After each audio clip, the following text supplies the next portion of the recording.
hello there. This is a very special moment, so tender in the middle of the night, with Kyle and myself, Robert from Three Heroes One Chaff, presenting a little bit of basic blasters for you. Gonna blast you in the face with some basics for a beloved one box team that we all see a lot of the times on our casual league on TTS. And we're here to unlock the power of Questor Soulsworn and Warcry. So, my friend over here, Kyle, threw this beautiful spread together, this charcuterie board of wonderful Stormcast boys. Kyle?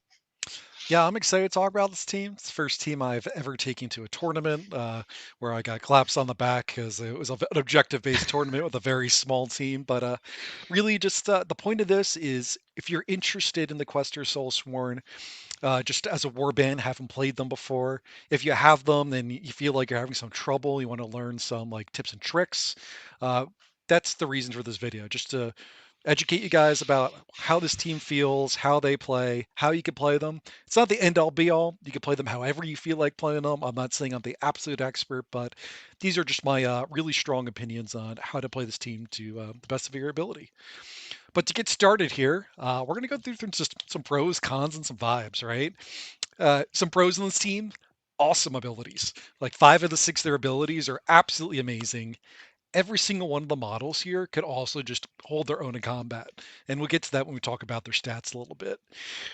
From the downside of the team, very low unit count, only 6 models. Trust me, they play like are more than that. Uh, they're not super lethal, which is probably their biggest drawback. You'd expect a team that's this tiny to really just absolutely slam apart whatever they touch. Unfortunately, not the case. But general, their vibes, they're simple, but they're very aggressive. They're elite, really tanky, kind of got like a tempo feel once you get rolling. They seem unstoppable in some cases. Because there's so few models, they are quite a bit dice hungry because we want to use those abilities. And quite frankly, they live or die by their dice rolls because every single kill, every single point of damage matters. What do you think, Rob? Yeah, that's it. I mean, you got those big pats when we went to ACO, that was Atlantic City Open from Frontline because it was Kyle's first game, and we were in a Rumble pack. And going into it, I was like, oh man, I had 9, and I thought that was like minimum for the Rumble pack. And Kyle rolls up with like 6 really sweet looking questers, and everyone's just patting him on the back, like, "Oh, you're so brave!" Like he's some sort of war veteran or something, or you just rescued a child out of a well somewhere.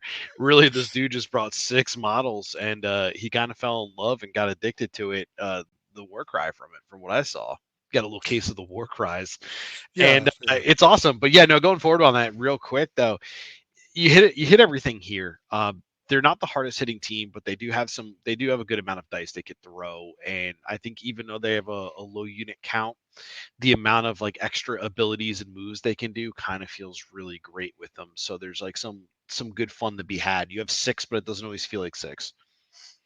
Yeah, I'm not gonna go too in depth about their stats, but everyone on the team is 4 move, 5 toughness, 20 wounds, which is great if you're new and you don't want to memorize stats. I put a chart together there. The Warcry average is made up. I just did that based on my own feelings. I'll be honest with you.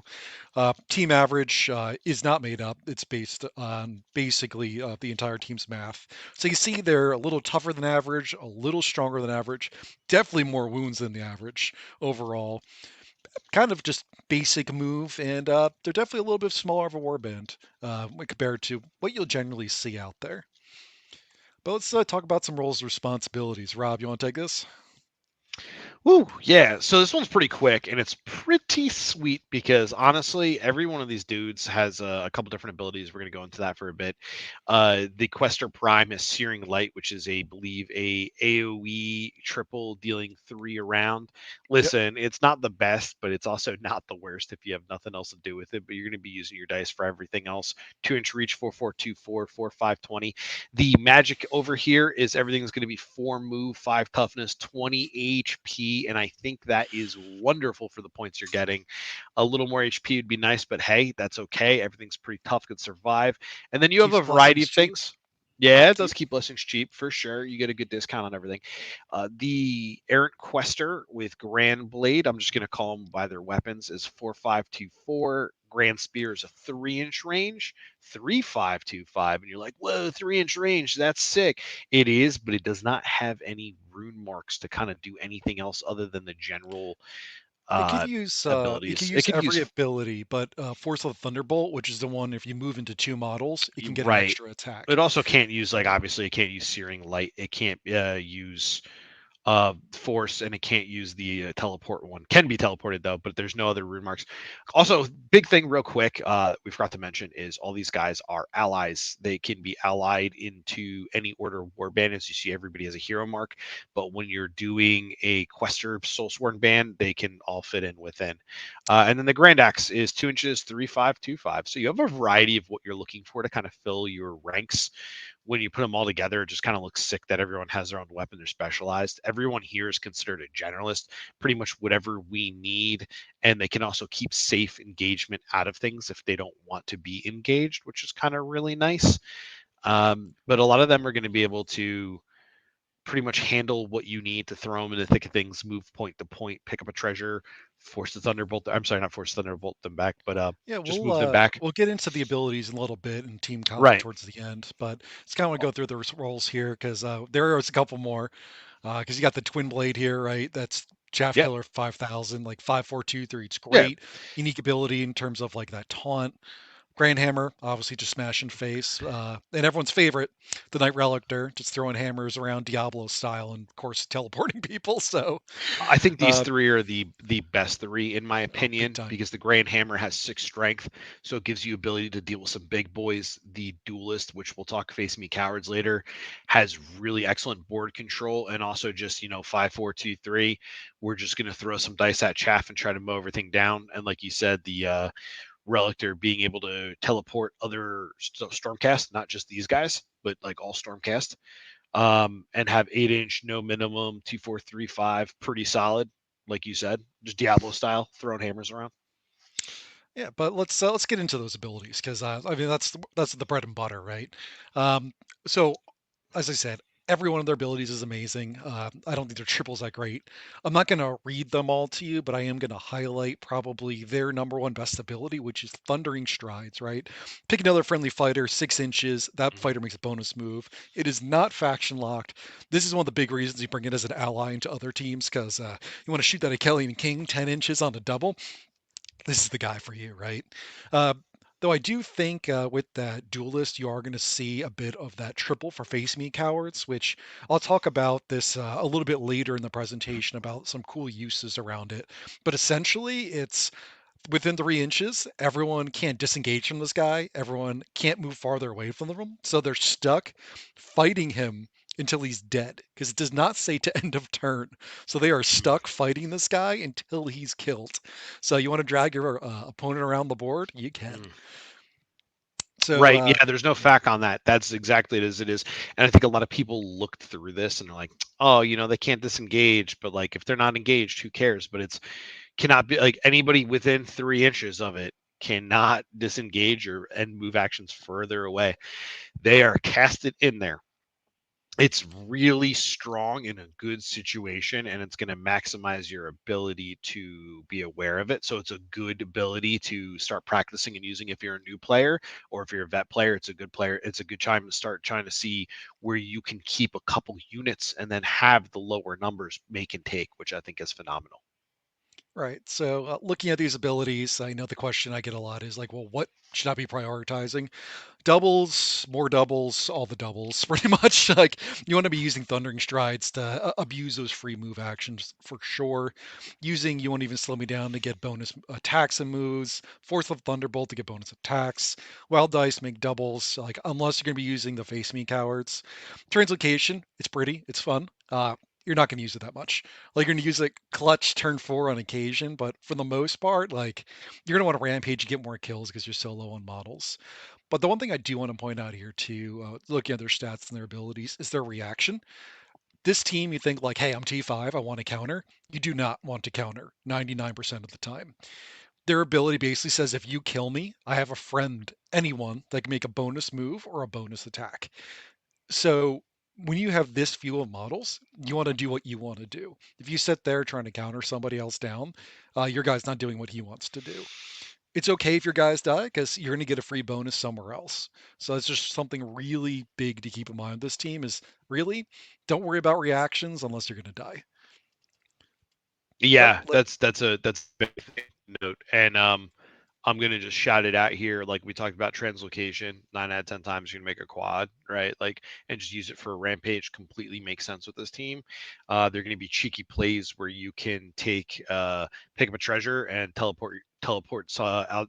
Don't forget though, they can also teleport himself because it's within 3 of this fighter. It's not visible or friendly, other friendly. So he can just teleport himself right out if he needs to, out of in combat, teleport to like a big priority target to trap an escape route, get creative. It's pretty cool. Just thought I'd mention that.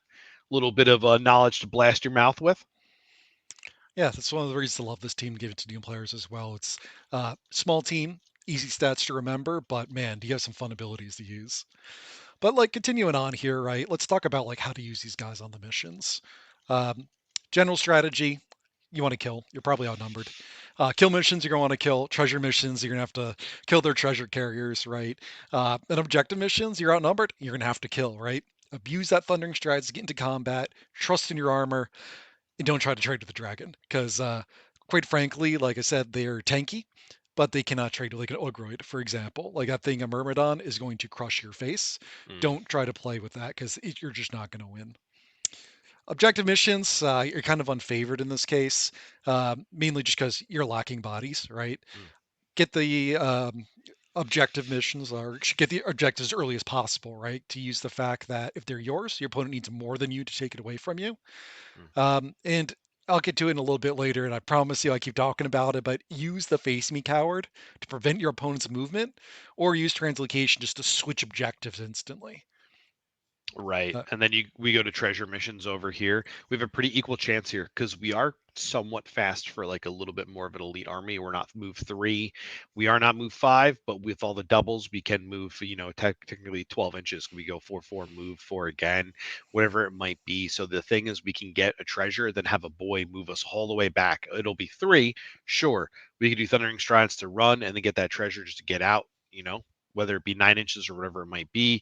Translocation, he picked it up. Somebody engaged him. He can't disengage. He's got the treasure. Teleport him all the way back to the corner of the map. Have a great time. Things like that. Kill mission. They're pretty awesome in kill missions. I think they're a lot of fun at least. And you know what? This is a type of warband. Just to have a quick little split here. It's a type of warband where if you're playing, you're having a lot of fun typically. And whether you're winning or losing, it doesn't really matter because you're using abilities, you're rolling dice, you're getting the whole suite of Warcry and what it's about. And I think that's what makes a great thing. I used to recommend this warband, or not warband, Untamed Beasts and IG Iron Golems to new players. I now completely switched to recommending this warband to everybody else. Make a double, do some stuff, get some moves, get some free actions, feel the economy, baby. It's a big boost. So basically, with kill missions, Force of a Thunderbolt, being able to go move, spend a double into 2, like little chaffs, OBR, whatever it might be, ghouls, spooky skeletons, who knows, who cares, any of that, spend a double, get a free attack, get another move. So therefore, it feels almost like you've taken 3 actions: move, attack, attack. Like it's awesome. It's super cool for what they can do. And same thing with the you won't even slow me down, right?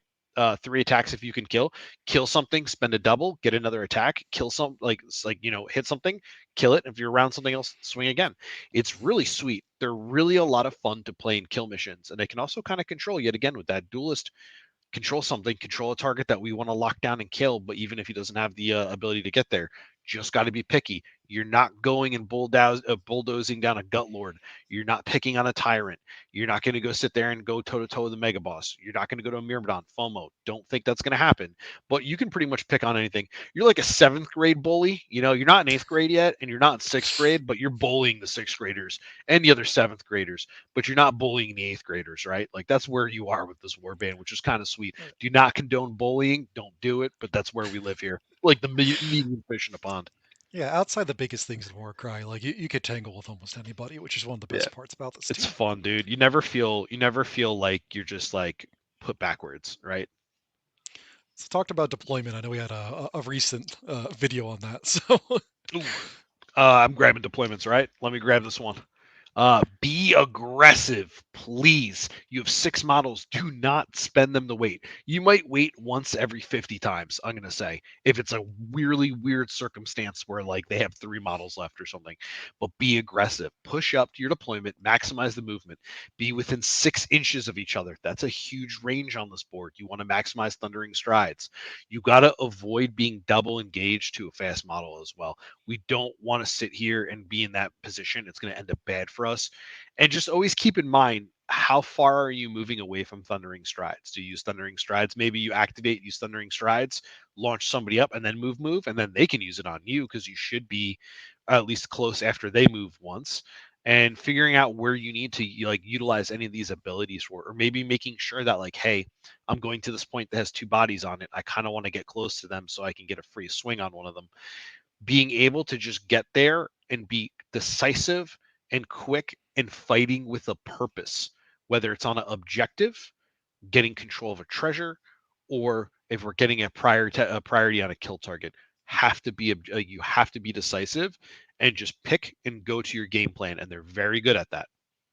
Yeah, I highly recommend watching your video when I talk about like what your threat range is, right? Because for example, if I have a 4-inch move, I use that free move, I make another free move, then I get to attack at a 2-inch range. That means I get to attack at least once from 10 inches away. So we're talking about like a threat range for your Thundering Strides. And double engage, just to clarify, is if your opponent has an Achillean King, and he's going to charge you on turn one, you probably would want to try to avoid being so close that he can get both of your guys locked down. Instead, only give him one option, right? But you brought up a good point, right? Destination is going to be huge with these guys. So you're aggressive in your deployment, right? So what you can do then is, all right, let's use that free move. Use another 2 free moves and use your large base just to kind of move block models from going around you, right? Try to prevent them from going where they want to go in objective missions. You could use the edge of your base to hold an objective. You don't have to be fully within to hold an objective, right? Just touching it. And what you can do is at the end of a turn, for example, if you have another objective that's 4 inches away, bam, Thundering Strides, even though that guy's done activating, since it's another model giving him that ability, switch objectives and your opponent's already committed to one, you got to the other. Gauge models, use abilities to lock them in place. You could engage a model, lock them in place, and then teleport away, which is really fun because they're engaged, they disengage, they move, and you're like, whoop, I'm going to teleport to where I actually want to be. And really utilizing that Knight Relictor. I can't stress how important this model is in all the games I've played. That ranged attack is one of the few things you can say, I need to hold this objective, and he's Mm, going to threaten me with a model. I don't want to move. That's okay. I got an 8-inch range attack. I'm going to throw some hammers around, and perfect. I still got to use my actions without having to use the wait action. mm, So overall, just like some tips, like we talked about, be aggressive. Don't let your opponent determine the pace, right? Once your opponent starts determining where you go and holding up your guys, game's out of your hands, right? You're just relying on dice rolls. And most missions, you're going to need to kill to achieve activation balance. Like I talk about activation balance. If I have 6 guys, that's 12 activations. You got 10 guys, that's 20 activations. That's eight activation difference, right? So the more I kill, the less your opponent can abuse that. You're I'll go over some. constantly on the hunt to Yeah, balance that out. You have to kill. Doesn't matter what mission it is, you have to cut their numbers down. The more you cut it down, the faster it's going to be for you to seal out a win. The less you cut it down and you lose tempo, they still have double your activations by round three. It's probably most likely not looking good for you. the tricks I'm not going to read through here. We actually have examples of these. I will show you on some slides. But tactics, Rob, I think this is you. It's got your favorite word in it. So Yeah, I don't know what tactics means, but it's one of my favorite words. It's up there for sure. You pretty much got to use you got to be a mixture of loyal and dangerous and smart, right? You have to utilize this thing, right? Like let's be like, oh man, Rob, what would Rob do in this? Well, he would be loyal, right? We're playing Soulsworn. We're loyal to Sigmar. We're gonna be dangerous. We got to use your toughness to bully. Throw your weight around. They have to throw fives and sixes, and honestly, I don't think they're gonna because you got 5T, baby. So you get in there, they got 6 strength, you just back up. You just back up. Don't worry about it. Go somewhere else. We're not going to bully at that point. It's the eighth graders. They're going to take your lunch. It's going to feel bad. You're going to lose your Pokemon cards. It's going to be a terrible time. Listen, you got to use your opponent's models to your advantage too. bully out the little gobblers, bro. Who cares? Nothing is greater than killing 8 wound or 6 to 8 wound models. I love it, right? Cheat actions. You got 12 activations, like Kyle just said, but when you have a couple doubles, you got a couple more activations right there. And you have to think which ones. Do I want to move and swing if I'm within two? Do I want to can I kill this and then swing over and get that? Do I have to be able to launch somebody quicker to run somewhere else? Yep, make your 6 models feel like 8. Sometimes make them feel like 9. You got to do it though, and that's up to you to get there. So let's go through some of those tricks though, right? So I already made up the names of these tricks, but I just want to talk about, like, for example, a lot of you might know how to do this already. I'm not trying to pander to anybody, but there's a lot of folks that are trying to learn certain stages of the game and certain things that they didn't realize they probably could do, which is why I want to talk about these like examples and exercises. First one, I named a slingshot, for example.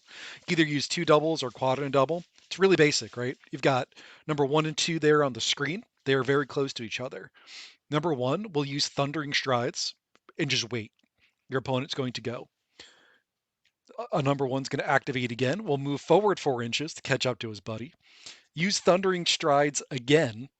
And number two has now moved 8 inches across the board and it hasn't even activated. So if you see, I drew the distance between number two and your opponent's deployment. In this case, number two had just moved 8, is on that center objective, and now can move an additional 4 and engage all three of those models and still have an attack. If you had a third double, for example, that move can go into combat and then still have two attacks. I mean, that would have to be three doubles in that case, but it kind of shows you how you can use the Soulsworn double Thundering Strides to really rocket someone forward if you want to, either using it twice or just even using it once and giving you that, in this case, a 12-inch threat range just on two doubles. Translocation, very similar, right? You could just teleport. You'll end up a couple inches away from your opponent. After you teleport, you just wait. Once again, you activate again. Thundering Strides. Well, Soulsworn number two is now engaged to the opponent, so it's pretty sweet how you could use those abilities. Yeah, it's really cool. I also want to say, is this treasure hunters? I'm seeing the setup that is horrible with the shield behind, I think, what is the dagger, and then it's the 5 treasures. This is treasure hunters. The Yeah. real secret to not only thundering strides this, like you could thundering strides the person up to get there, and then get a treasure and then thundering strides them back. That's a sick Yeah. one, right? So you're slingshotting them back and forth. Might even call it the yo-yo after that if you're coming back round. Who knows? Could be crazy. But the real secret to winning this, just to give a pro tip, because we're blasting you with some knowledge, some basic blasters here. Win initiative and grab the middle and run back, and then you have a great time. Thanks, GW. Mission Well, solved, guys. You're that's for the welcome. You're mission, but welcome. yeah. You're welcome. You're welcome. I just solved it. Nobody else Going to did the that. next one though. I'm calling a lockdown. Honestly, this isn't like a crazy tactic. I just This is really one need of to my point out favorites, though. This how is one of my silly specialties. this duelist triple is, right? Triple says face me cowards. Enemy fighters that begin their activation within 3 inches of this fighter cannot make disengage actions or end move actions further from this fighter. So it's very simple. Top left corner, your opponent just deployed. He has three models there. Measuring from the base of the Soulsworn duelist to the back model is 3 inches. All he has to do at this point is activate that triple. Okay, all three of them, right, now can't go to the objective because they have to move closer to that duelist. So what you would do in this case, like, yeah, you could move a little bit closer to the objective, but there's no way for them to actually get on the objective if they can only move, say, 3 or 4 inches because they have to be closer. So you've just taken an entire deployment and completely locked it down from doing anything until you're killed. So have fun. Have fun. That's awesome. I'm a big fan of always jamming things in deployments. Again, you want to be careful with this. This is a beautiful example, well written out. This looks to be ley lines, I want to say. Mhm. Um, it's disgusting that I know that, right? It Just the is. deployments. So so what's really cool is you set your quester up on the turn before they get deployed, take the objective, then move them in, say face me cowards, and then just kind of just back them up a little bit, but make sure you're not like within the 3 inch range of getting the toe tap the point. Maybe use a triple for inspiring presence. Keep them alive. Keep them all locked down. He could probably mess one or two of them up by himself before he has to start disengaging and keeping within range to not take too many attacks. But you also don't want to do it if it's like a mega boss. Like, don't lock down the mega boss in a 1v1. Bad idea. But it's a really cool idea, especially off edge case scenarios where you just want to use one model to take three out. So we're talking about that activation advantage. Sure, they could step in and attack you, throw some dice. You could probably weather it if it's chaff or a mid-range unit. And then honestly, after this, you can just kind of just back out and hobble out a little bit and kind of keep them tied up. It's really cool. It's a really cool method to kind of play around with them. And then you're taking 6 activations off the board that could be used at grabbing points or getting it capitalizing on another kill.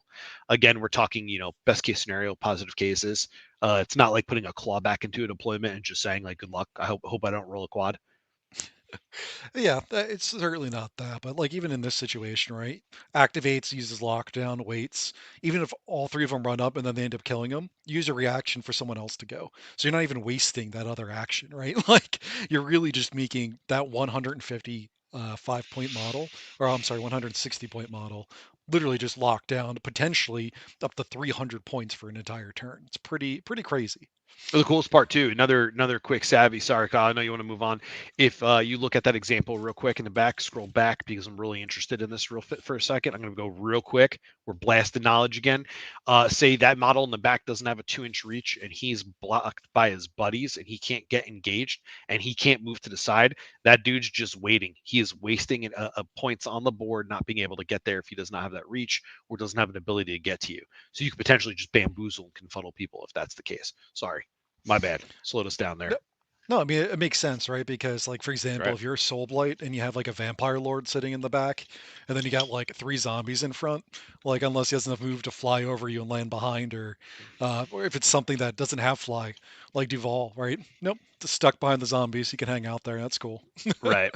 He could fight within 2 inches, shoot within three, like shoot at three, but he can't do anything in between. You could just position perfectly to keep 200 points just locked in a place. It's really awesome. Go ahead. So bait and switch. I'm gonna do this one really quick. You're gonna see that like how it works is very similar to what I wrote on the first one. Here's what it is. You have one, two, and three, right? So for example, you'll notice your opponent has two on the top and one on the bottom, right? You take number three, move him down to join number two. Your opponent now is like, oh crap, I need to follow him because he's going to take that bottom objective from me. And you're like, well, number three's done moving.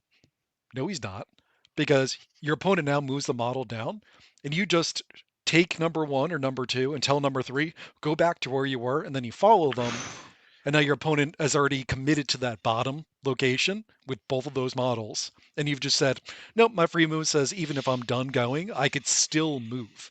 A lot of opponents won't realize and they'll see that little X on the board saying my model is done and think that model is done. Being able to tell the model that is already finished that, hey, this other guy says I could still move and kind of hop between these objectives, it makes it very difficult for your opponent to determine where your final goal is to be. Like, where do I want to end up being? Because in this case, like, you could even pivot to the middle objective, right? You have that beautiful triangle of just bouncing these guys around, and your opponent's just, I don't know where he's going to end up. I'm going to have to commit to one, and hopefully it's the right one. But Yeah. I wanted to open up this like last thing here, right? Just kind of like a thought exercise. Um, there's no right answer to this scenario, right? I just want to create the scenario to help you think about what can I do in this situation. So just go through it. Number one, you have a Questor duelist with three guys on the bottom. He locked him down last turn. That's worn off. Or maybe he hasn't locked them down at all yet. Number two, you got your teleporting relictor sitting there in the middle. Up top, number three, you got a hammered in right there. And number four, you've got your one model that could do the AoE 3 damage. So, what do I do here? It's turn four. You hold one objective. It is, in this case, the red objective in the middle. And one at the top is unheld, and your opponent holds the bottom one. Your ability dice, you have a triple, the double, and two wild dice. How can I guarantee a tie? And how do you win? Right? So, right now, for tied on objectives or tied on points, things we can do. Number one is activate number one, use that triple, lock those guys down, right? Use your wild dice, try to get initiative, lock those guys down, and stand there, right? Just, all right, you guys have to kill me, and you can't go and contest that central objective. Awesome, right? Then you could always teleport them out later, for example. If you had used your ability dice to make a quad and a triple, you could have locked them down. Your opponents are going to go. Eventually, you just teleport that guy out after they've gone. Now you have an extra body up at that top point, for example. You could take number three, use that move, use the force of a thunderbolt to try to kill both of those models there. He's the hammer guy, which means he's the most damage efficient person on this battlefield. Not a bad option. Pair that with number four doing that AoE triple for additional damage. It's not unreasonable that you can kill both of those models, plus number four attacking the guy right in front of him. You could just wipe out that entire deployment with enough damage and some lucky dice. Mix that up with number two, throwing hammers across the board while guaranteeing the middle objectives. You have a lot of options. Um, because once again, like I point out to number one, you lock them down, you don't activate them again, you just wait. Even if they kill them, well, you're going to get free actions into number two, for example. Launch him down to those three. Now they're forced to disengage away from that central objective. Your two models are still controlling three. So many cool options you can do in this case. What do you think, Rob? Any favorites on what you'd want to do? Listen, I got a smooth lizard brain. I'm just trying to work out what's going on here. I'm not a puzzle man. Like even coming down to the last turns, I try to put myself into a part where I don't have to solve a puzzle. Um, Phew, I don't know, man. You just named it all right there. I think that's pretty excellent. I don't even think I could even come close to what you put there to figure it out. I'm gonna be honest with you. I mean, there's just so many choices here. You could use number There's a four lot, to dude. make number three move into combat. Right, You could just start throwing hammers in number two into those three on the bottom because you're within 3 inches. Like, there's right, so many cool tools here. And this is one of the reasons I wanted to just give us examples to say, hey, if I have the dice, there are so many crazy moves I can do. And even though I'm outnumbered 6-4, and my opponent's probably going to take that top objective, here's the tools I can do to try to stop that. right. Um, so really cool I'm a options, but big Stormcast fan in general. Like I love the aesthetic of Thunderstrike. So like just these guys in general, like having the special ops like errant Questor, like I just it buys me in. just to finish things out with list allies and some sassy thoughts or last here. I'm not going to go through it in too much detail. List, if I was going to build a one box, this is probably how I would build it. Uh, Pretty much almost one of everything. The Grandster 3 inch is pretty nice. The hammer is nice. The duelist is nice. Just my personal preference. I don't think there's any really wrong way to build these boxes, to be honest with you. Just do what you think is cool because rule of cool is always number one.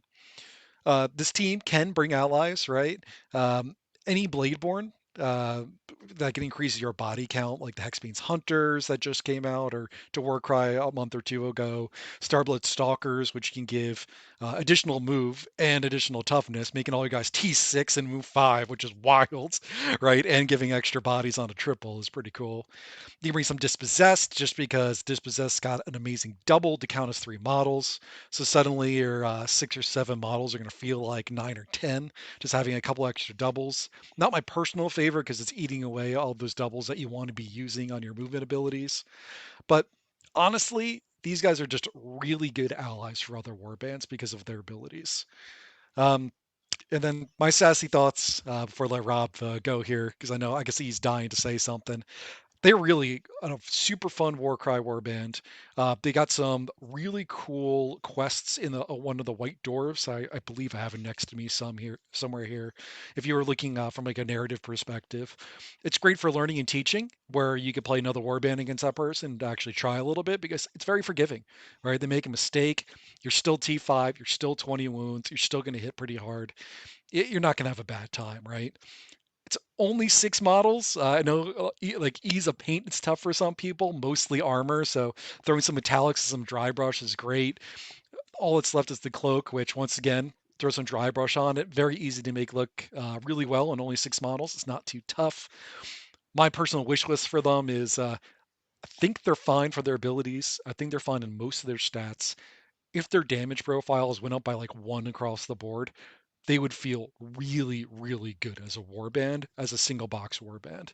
But if you want to try some of my personal spice here, and this is my Uber Sass, uh, try running six Relictors and pretend you're just a Hammered In from Diablo, because every single Hammered In basically gets a free move right on that double, and then throws 8 inches. So you're just throwing hammers on basically a 12-inch threat range and at 3/5 damage. It kills way more than you think. But any last comments, Rob? Nah, man, I just think that they're one of the most amazing starting learning war bands to do it. They have pretty much everything they need out the box, and they're so amazing to just slot in other war bands for giving free actions. There's nothing wrong about there was nothing wrong about it of like doing anything involving getting a free move to Nikilian King to Thundercat, get a free move to anything at all is just amazing on a double, and it's within a pretty good range too. And they're solid fighters. They add wounds, they add toughness. They're great. I think they're just an awesome overall war band. You're not going to be, although it did come in second at Warhammer World, right? Like pretty much an anomaly right there. Excellent pilot, probably got some good matchups.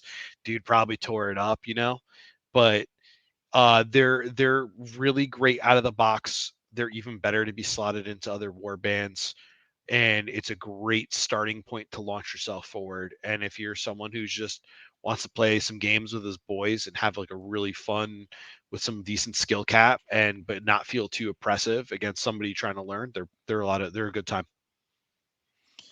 Yeah, it just I can't stress enough. Like for this team, like, this is one of those few teams. Like honestly, they feel good. One box. They can spike a tournament?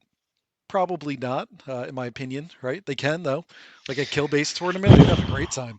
A great Right. They time. have to think the card's got to fall right, but that's true of any tournament, right? Like Yeah, there's a lot of luck yeah. involved, but you know what, dude, if it's what you like and it's what you love and you're passionate about it and you're feeling loyal and dangerous, just go right in with them, man. Smack I that mean, box down. Be a Kyle, go into a rumble pack, discover why 15 bodies are so much better than 6. But you know what? You're using doubles to move, bro, and you're getting places in life. absolutely. But I want to wrap this up. We're nearing the 40-minute mark. I was hoping to get this done in 30. Keep it nice and easy for you guys.